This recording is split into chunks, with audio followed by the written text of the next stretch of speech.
Good morning, students. Myself Nisha Parekh, and today I am going to discuss with you all a famous historical trial of Bal Gangadhar Tilak. Before starting this historical trial, it is very much important to discuss the meaning of trial.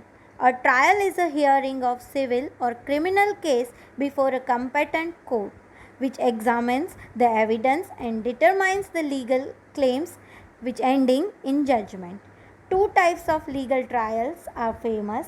One, a jury trial, where the jury comes to a decision as to finding of fact, to which the law is then applied by judge. Second is bench trial, where judge comes to a conclusion both on matter of fact and matter of law. Other forms of trials are also famous. One, trial by media, trial by ordeal, trial by combat, and trial by senate. Trial by media is a phrase used to describe the impact of newspaper and television coverage before or during verdict. Trial by combat is a trial where parties have to endure physical suffering to prove their innocence. You can take the example of Agni Pariksha by Mata Sita. Trial by combat is a trial in where the winner of physical fight was deemed right in a course. Trial by Senate, where a House of Representatives decide the issue. Mostly a impeachment procedure by Parliament. You can take example of impeachment procedure of President under the Indian Constitution. Now, introduction of Bal Gangadhar Tilak. Bal Gangadhar Tilak, popularly known as Lokmanya Tilak, was one of the India's greatest freedom fighters. He was a lawyer from University of Mumbai. He remembered even today for his memorable quote, Swaraj मेरा जन्म सिद्ध अधिकार है और मैं उसे लेकर ही रहूँगा. Freedom is my birthright and I shall have it. He published two newspapers, a Marathi newspaper named Kesari and an English newspaper Maratha. His main aim was to educate the mass about ongoing events in country and to mobilize the public opinion.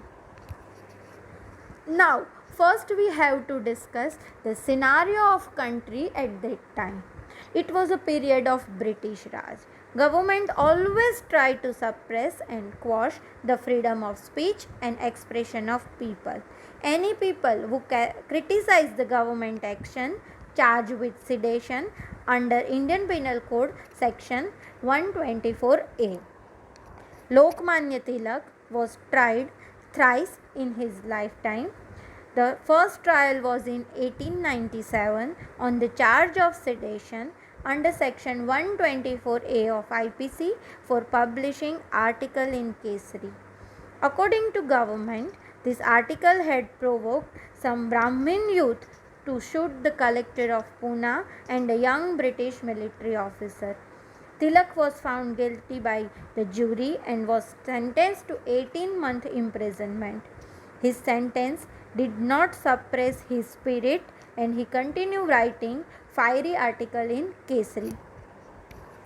In 1905, the partition of Bengal took place, which led to several protests and public agitation, where there was also a bomb explosion in Muzaffarpur, Bihar, in which two British women were killed. This led to innocent people being arrested, tortured and shot by British ruler. Tilak had wrote two articles, The Country's Misfortune and The Remedies Were Not Lasting, in May and June 1908 regarding this bomb explosion. He again charged for sedition and was tried in 1909 second time. There was a question regarding jurisdiction of jury before starting of trial. While considering the territorial jurisdiction, since paper was published in Pune, the trial should have taken place in Pune. But the government was afraid that there would be a public demonstration as Tilak would be wholeheartedly supported by people in Pune. The government also knowing about possibility of Marathi knowing judge to preside over the proceeding. Hence, the venue of trial was shifted to Bombay High Court instead of Pune.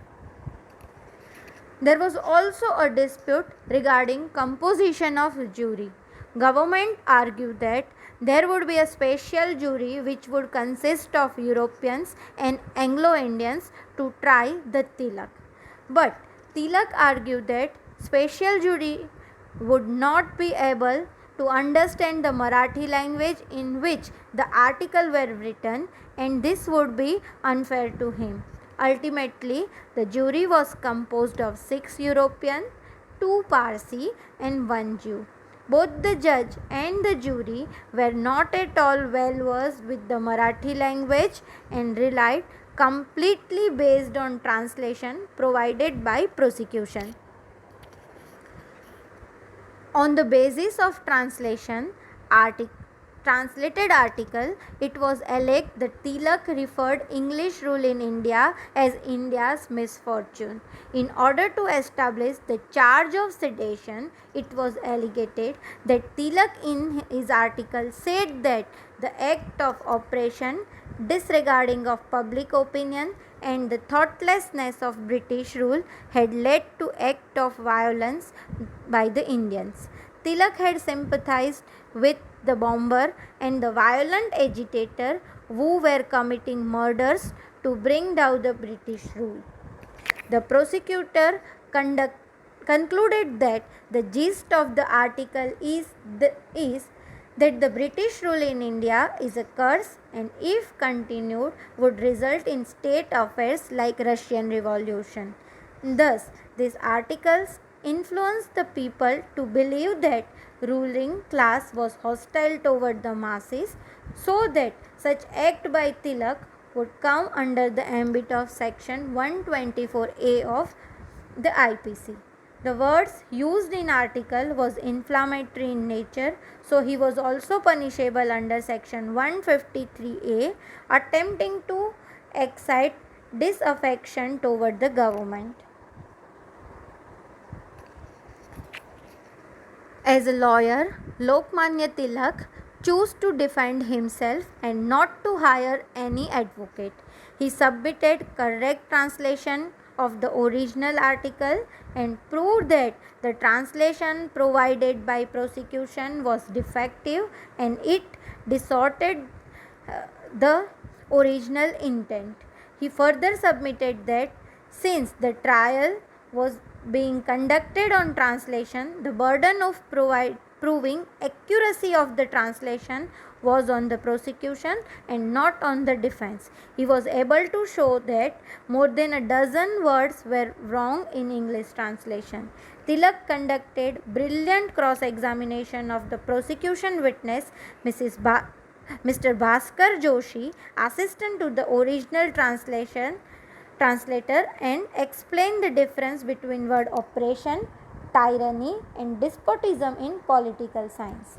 When he cross-examined Mr. Sullivan, who had carried out search of Kesari office in Pune, he proved that the search warrant issued only for the search of his office and not for his residence. Thus, the procedure followed was thus a breach of provision of Criminal Procedure Code. According to Tilak, healthy criticism of government was his duty as a journalist and he was prepared to face any consequences of his action and he did not expect any leniency from the court. After hearing both the party, Justice Davar addressed the jury and requested them to strictly look at the fact and not anything what they had heard and read. Ultimately, after an hour-long deliberation, the 9-member jury submitted a verdict of guilty by majority of 7-2. Justice Davar sentenced Tilak to 6-year imprisonment and fine of rupees 1,000. Tilak was quietly whisked away from the back entrance of the Bombay High Court, and by special train he was taken to a prison to Burma. After hearing the decision of jury, some words follow fell down from the Tilak mouth, and, and now these words have been enriched on a tablet at the entrance of central courtroom of the Bombay High Court, room number 46. All that I wish to say is that, in spite of the verdict of the jury, I still maintain that I am innocent. There are higher powers that rule the destiny of things, and it may be the will of Providence that the cause I represent may prosper more by my suffering than by my remaining free. Lokmanya Tilak was tried for the third time in 1916. Although he was once again prosecuted for sedition, no jail sentence was imposed on him this time. Thank you.